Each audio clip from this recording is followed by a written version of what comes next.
built all the Foscas.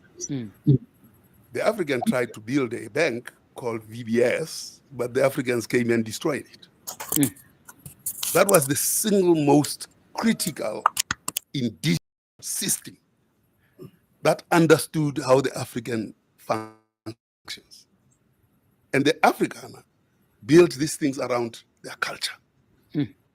We, in VBS, tried to build this in our culture, whereby it was a cultural, economic geography that drove VBS. And we came and destroyed it. Itala is on the edge. Used the same VBS system to have this big bank. Geography means what neoliberal systems do, they destroy. Zukatu talks about when she talks about entrepreneurial state. Mazukatu says, do not do as what the Americans say they did. They'll say they say. So even the G20 now, and in the context of the G20, it's about can we export our minerals? When a moment of that they're not talking about issues such as proper use of those minerals or proper beneficiation of those minerals. Are you saying that not taken root? Well, you have to look at how we behaved when we talked about energy.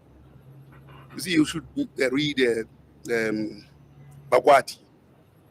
Bagwati talks about miserizing growth and bought this fence on the roof. In government sitting and looking at these things. Because presidency and treasury, so it's not the power of the money that existed. And without that stomach, things will go wrong. The commission doesn't do anything else. Let's not even talk about that. There's no planning ministry. Well, what should we call the National Development Plan? It's been around since 2012. It's got some targets that maybe should be keeping some of the ministries. Let me show you the targets. You can bring the screen up. Because I think we are at the point where we should do that. And the government plan had nothing to show. Absolutely nothing. They had employment addition, they said EPWP, the National Treasury had nothing. Sure. Of course, civil society, you didn't expect much. So was the ANC. But then Business for South Africa came to government, and I want to emphasize to government in October 2020. Yes. And said, government, let's work together. So by 2030, we reached this target. Government, because it was hollow, it didn't have anybody to digest what business was coming with. It couldn't allow business in. They snapped them. And business decided to go. But then government crisis precipitated. And then government started. But this was the time of Tito Mboweni, who had just been brought from the private sector to come and solve for exactly what you are saying. He had that 2019, bring the slide. He had created that 2019 document. Yes. That 2019 document said 1 million jobs by 2030. The question was how many jobs per year? He had a 2.3% growth. He never went there whatsoever on the table. Business had targets, but he didn't have a plan. But the targets were great because they would have brought society together. What we needed was then the path. Let me talk about implemented scenarios. The implemented scenarios, we had worked on a plan, looked at the situation, and we said, if we work on the implemented scenarios, quantified and projected for, there will be 6.2% growth, 8 to 10 million jobs, 12%. By when? By 2030. Yes. I mean, with the first year in 2020 showing the results. 23% poverty rate, when 5.5 Gini coefficient, 48 to 68, 3%. What the president needed to do was to take business for South Africa, put them in a room at that point, and say, I see that in Lamit we have a path. Business, I see you have targets. These targets of yours, business for South Africa and the ADRS, are similar. Why didn't this happen? Why didn't that happen when it was? That business later talked to, and he said, no, I don't believe in this modeling. I'll look at the ECA. EP was there. The minister was there. So was the late Pravin Gordhan. They were in that meeting when we were presenting this. Yeah. Which later business presented as targets. But we presented the pathway. Now, and sticks in its ears. Can't hear, it can't see. Go and find out whether they have a modeling capability, which gives the introduction of other parties into government, in your view. I mean, let's look at 2002, 2007. Business was not coming to the party. President Beki took a stance and said, we'll do this. He led and he used the levers of power of the state to achieve that. And business should have come, but it thought this was not serious. They have a plan. They take over. They take over. Yes, that's why they take over. That's why they lie about what happened at ESCOM. You saw Enthoven's Mail and Guardian around ESCOM. He deliberately skips the period of the writer. He doesn't attribute it to the writer. He just says there was a decline. He doesn't look at Marcela Coco and Monefe's period when they resolved load shedding in 2017. Marukane and them. Marukane. Yes. Now, this fight over whether there's evidence, we need to go to this implement scenarios under the ADRS, and we sit together. The president must take the key and lock these guys in there. Yeah. And then we look at the targets and the plans and not the projects. But is there political will? And I want you to talk a little more about what you mean that will happen, and maybe right in terms of certain areas of the economy being successful. When I talked to the late Tito Mboweni, he was talking about, for example, the scenario in Mahuba's voices or the social unemployment here. But if you looked at the macro picture, you are likely to be depressed. It's better sometimes, right?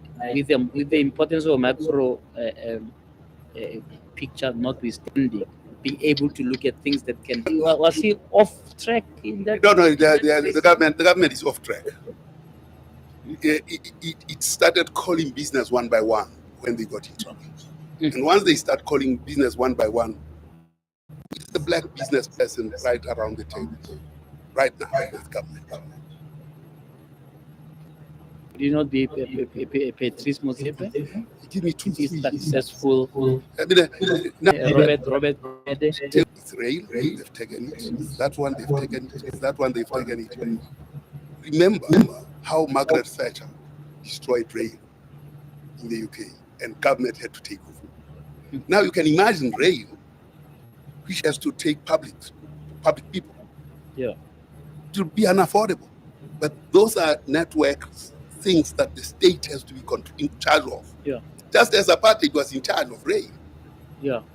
But sure, but isn't it that the ideas that they have failed at it? I mean, if you look at the state-owned enterprises are in shambles, and that's why there's always a temptation of privatization, when in fact that's not what we need.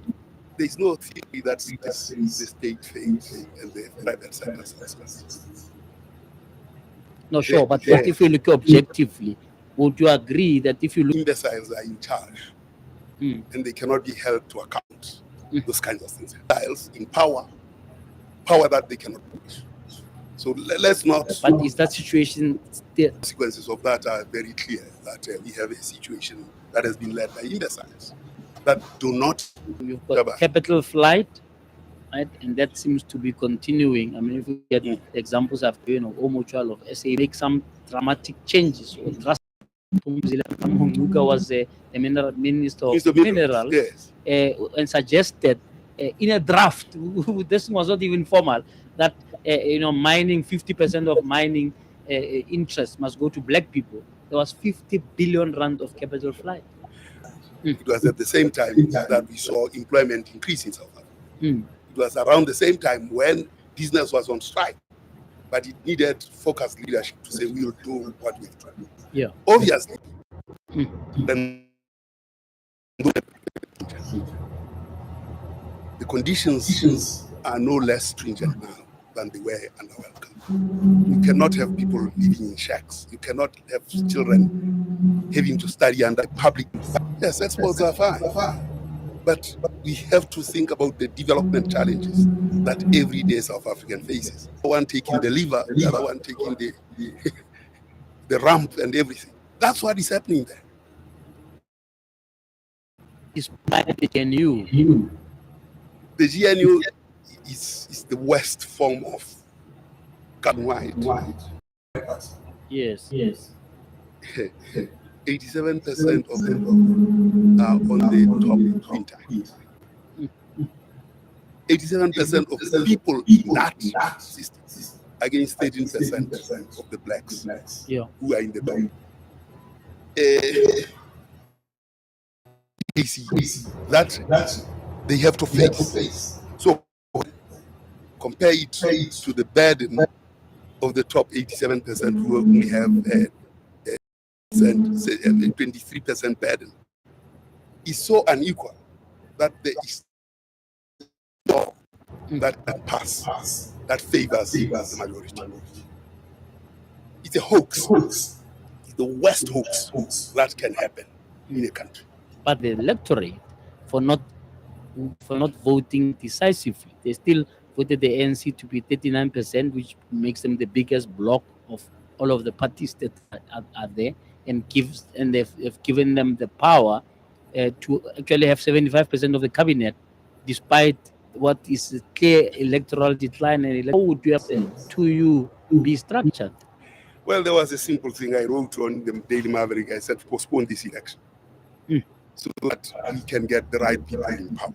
And what about the Constitution? I said, well, yes, I like the Constitution, but at that point in time, facing the emergency that we were going to face, I would have said, let's look at a constitutional amendment.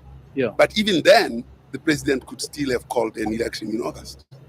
And then we could deal with this national dialogue from around December up to will not sit and be a representative. And that there will be... But you don't need a law for that. Surely you just need moral stature. You need political will. For example, why would the president appoint in his cabinet people who have a cloud over their heads, right? In the thick, they failed to do something about this thick report that shows that their comrades are corrupt. But when you open a situation like a national dialogue and you give it feet to belong to society, society will put an impediment disbanding the government, and they to say now people said I'm mad. Now, of course, that's still a year away,